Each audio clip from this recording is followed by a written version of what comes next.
Atome, Sweet Atome, Hugo Chorel. Salut à toi, cher auditeur de Sun, bonne année. Bienvenue dans Atome, Sweet Atome et gloire à Dmitri Mendeleïev pour avoir bien rangé les éléments dans sa classification périodique, comme Homer Simpson cache ses donuts dans son bureau de la centrale de Springfield. En cette époque où Nicolas Hulot et le gouvernement Macron, contrairement aux promesses de campagne annoncées, considèrent courageusement qu'il est désormais impossible de réduire la part du nucléaire à 50% en France d'ici 2025, en cette époque où l'on se prépare à fermer Fessenheim, la doyenne de nos 19 centrales d'ici l'an prochain, en cette époque où l'on va bientôt fêter les 7 ans de Fukushima et où l'on ne cesse de nous parler de transition écologique, il m'a semblé naturel de vous parler de l'uranium. En effet, que serait la vie sans uranium ? De numéro atomique 92 et de symbole U, cet élément radioactif très connu est un métal gris argenté rangé dans la table comme une barre de graphite bien plantée dans la cuve d'un réacteur. Il fut isolé en 1789, année de la Révolution française, par le chimiste allemand Martin Klaproth. Et il tire son nom de la planète Uranus, découverte 8 ans auparavant.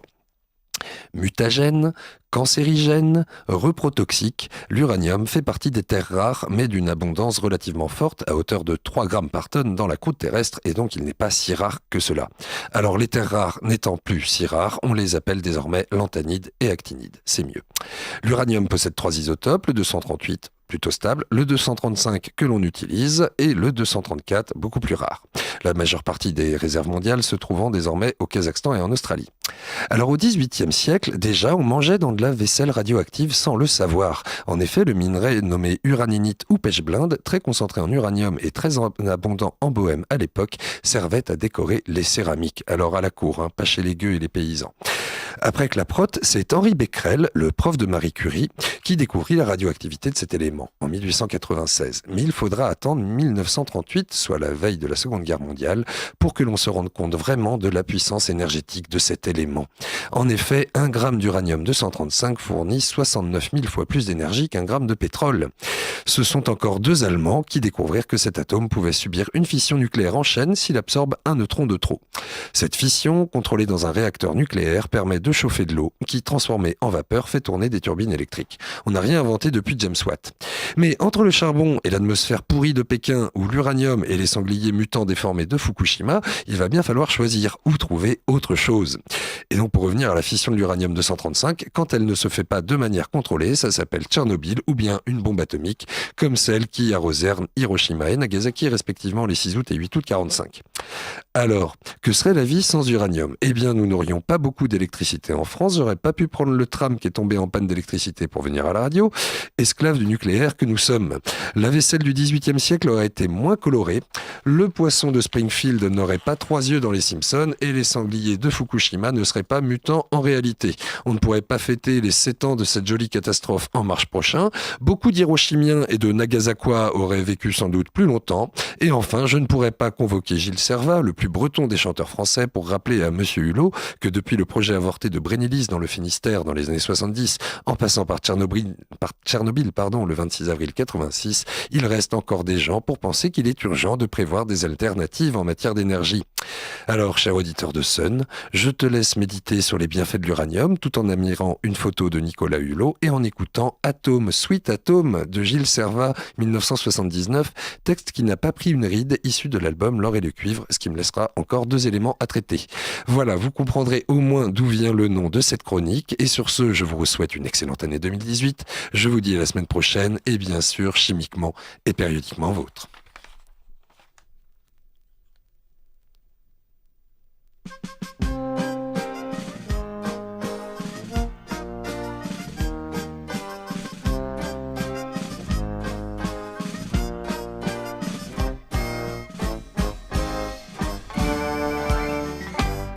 Monsieur le Président, la renommée volage qui dit tout ce qu'on veut quand on sait la flatter, va criant sur les toits et jusqu'au rabâchage que vous savez le mieux dépenser nos deniers. Permettez que j'effeuille un peu de vos lauriers, car il est un domaine au moins où la logique est bafouée sans souci de rentabilité. C'est le domaine de l'énergie atomique. Vous nous dotez avec une largesse frénétique de petites centrales, merci du fond du cœur, mais la population manque un peu de pratique. Vous nous enverrez donc une armée d'ingénieurs, puis vous paierez encore pour transporter ailleurs le courant que vous n'emploierez jamais sur place. C'est étrange de voir un centralisateur pour l'électricité faire ainsi volte-face. Alors au lieu d'être tributaire de l'espace, produisez l'énergie où se trouve l'industrie, construisez avec le souci d'être efficace une centrale énorme en plein cœur de Paris. Vu les emplacements qu'ici vous avez pour prix, il faut de la beauté, la mer ou la rivière. Il faut qu'on y soit bien, le jardin des Tuileries, qui sert aux promenades, fera très bien l'affaire. Remarquez que la Seine n'est déjà plus très claire, elle est déjà polluée, ça vous ôte un souci. Vous n'aurez ni chômage ni perte de salaire, car ce sont des amateurs qui pêchent ici. Et le problème du réchauffement aussi trouvera une réponse quand soufflera la bise. Le fleuve donnera aux Parisiens transis un merveilleux climat d'une douceur exquise. Protégez les centrales, ce fut votre hantise. Dès lors vous n'aurez qu'à centraliser l'armée. Et si jamais la guerre depuis longtemps promise est toujours reportée, éclatée pour de vrai, s'il n'était pas ingrat, il vous remercierait.